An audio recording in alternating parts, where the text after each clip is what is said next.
All right. Here we are. Okay. List. Initiative.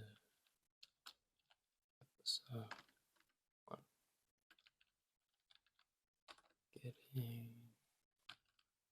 Getting an apartment. Oh, fuck. Apartment. 16. So, what challenges do you think you faced while moving into your own apartment? Well, we didn't have a lot. There was cups, Yeah. plates, bowls, forks, a lot of things that we didn't have. That we had no clue we didn't have. Right. We didn't have a soap dispenser. We used the Dawn dish soap Yeah. that was under the sink. Yeah. And we had money left over. Right. But we don't know how to shop for groceries. No. We're two teenagers living on our own. We kind of just went for it. We were eating out of meal prep containers for the first for the last 2 months before we had actually gotten this place.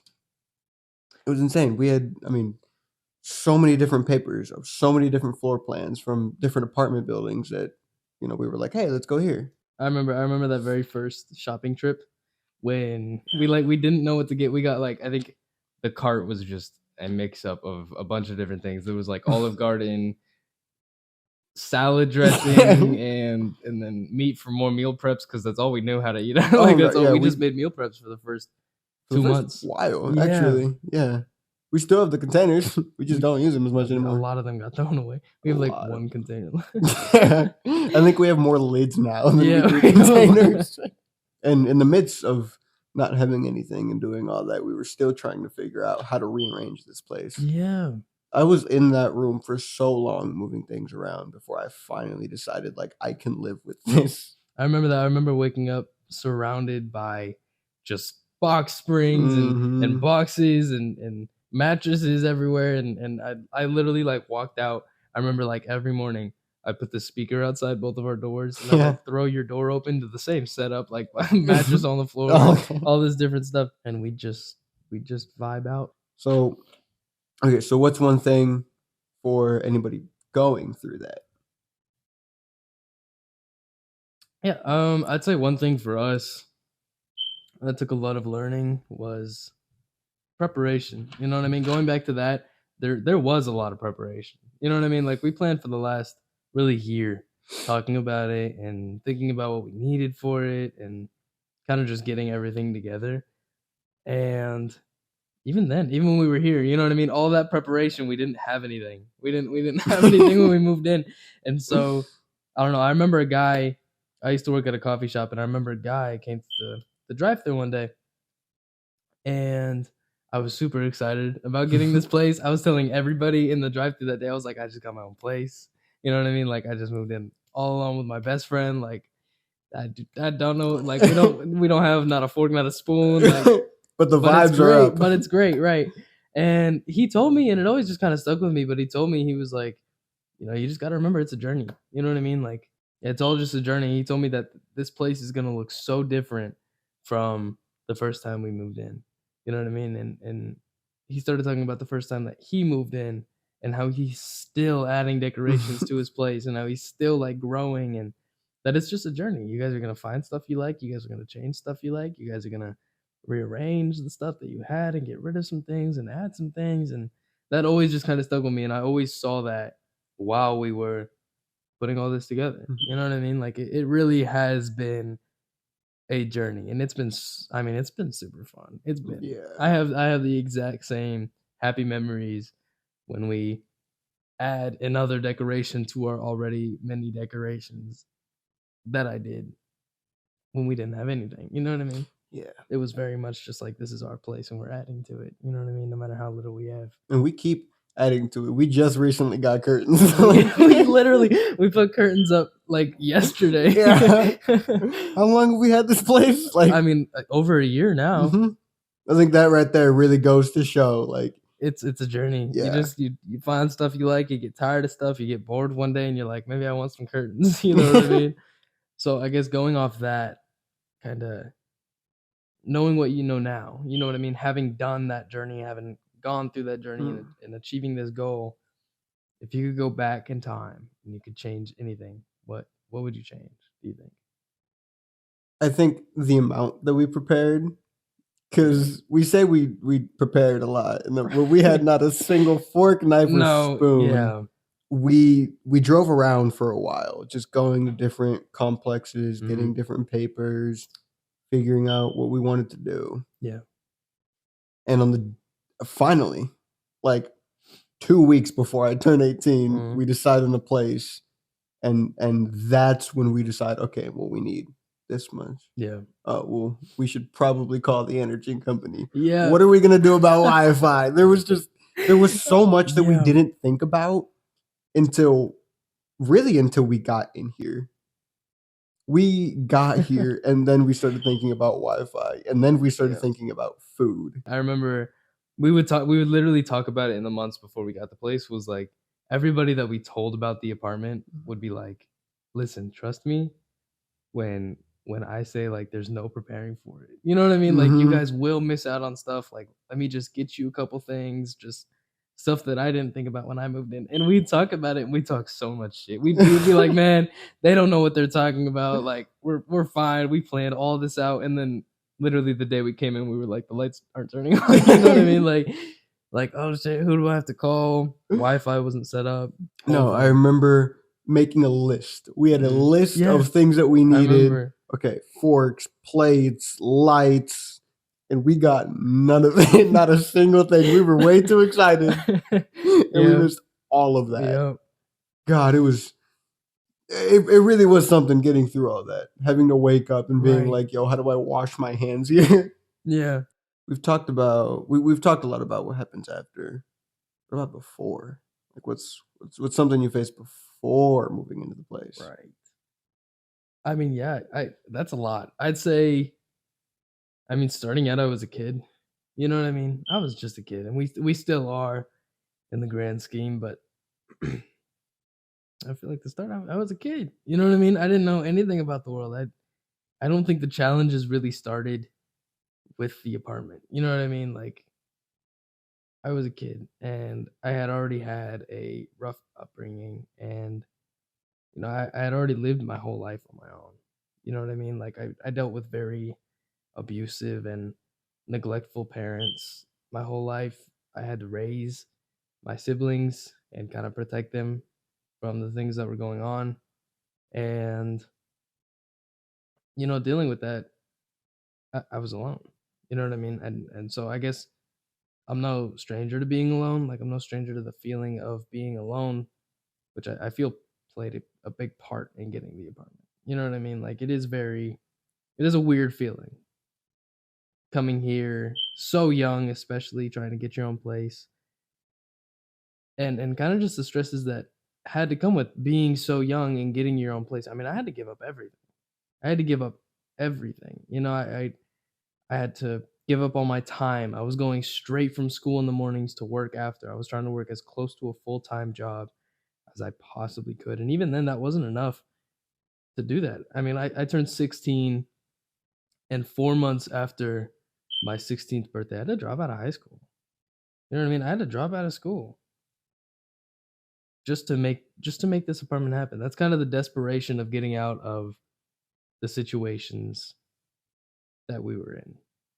You know what I mean? I mean, and going back to those situations, like I already, it was a very lonely feeling. I had to buy everything. You know, I had to buy food. I had to buy my clothes. I had to buy everything. I had to cook. I had to clean. The house that I was living in at that time, like, I never felt like I belonged in. You know what I mean? Nobody wanted me there. I never felt wanted in that place. And it doesn't really sound like a lot when it's something that people are talking about, but it's a lot. You know what I mean? Like, you walk out of your room and there's just this weight. There's this invisible weight on your shoulders. That's just, I should not be here right now. And I think that's the worst part about everything that was happening in during that time. And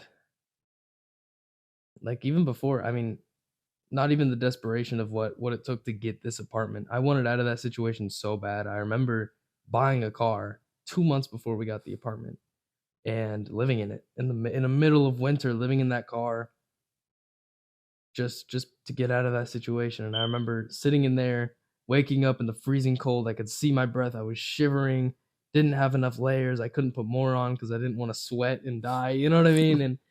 And just thinking like when I get my place, like all of this will be worth it, you know? And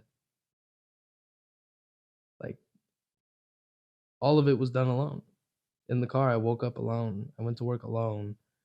I did all of that, you know, and whenever I would talk to somebody about it, it was like just glazed eyes. You know what I mean? No, I mean nobody believed in us. Nobody believed in us, which I mean, yeah. At the same time, like how could you? You know what I mean? I can Imagine a see why. 16-year-old coming up to you talking about getting an apartment in 2 months. He's living in his car, working at a coffee shop, making barely 40 hours a week. Like I wouldn't think much of it either, you know? Um and I think that was really hard. Just that feeling of loneliness was very difficult. And I feel like nobody believed how hard it actually was. You know what I mean? I mean, then there's the things like we were facing child labor laws. We were facing all of that. And I feel like that's not something a lot of people can relate to. Nowadays, I feel like all that put together into one is just not a lot of experiences that people share, which I would never want it on anybody, but it does contribute to the fact that nobody cares. Nobody knows because they never know how bad it is, how lonely it is, and just how hopeless you can feel during those times. You know what I mean? But I think that's what inspired us to make this. You know what I mean? It's for all the people out there that are in the same struggle, that are dealing with the same or maybe worse, and they think they have no way out. I remember I thought I had no way out. I thought I had no way out of it until I did, and then I did everything I could to get out of it. I feel like this is for people that feel as alone as I did and want to get out of it. I want to show people that it's possible. That's why we're here talking right now. You know what I mean? It's a real true story of it's absolutely possible. No matter how alone you feel. Even through all of that, was it worth it? Yeah. Absolutely. Yeah, I think so. I think it was worth it. Knowing what I know now about everything, the journey, everything else, if I could go back, I'd do it again without hesitation.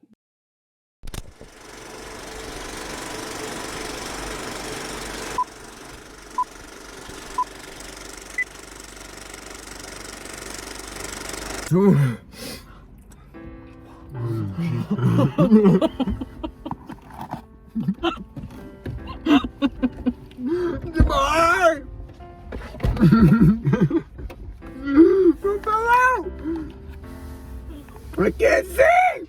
The thing is, nothing is like anyone said it would be. We had each other to rely on when we needed something. We both started this journey together, and now we're at the finish line like we always talked about. And that created a bond that can't be replicated anywhere else. It still always hits me every now and again that we have a home. We're not living paycheck to paycheck like everyone said we would be. We don't worry about food. We have days off for ourselves. This is our safe space to come back to. We have somewhere to build new memories and to remember old ones. To heal past relationships. A place to move forward. Somewhere to create without any constraints. We have a place for others going through the same thing we did, and we don't want that on anybody. And after everything we've had to go through together, everything we faced, I think it's safe to say we've earned it.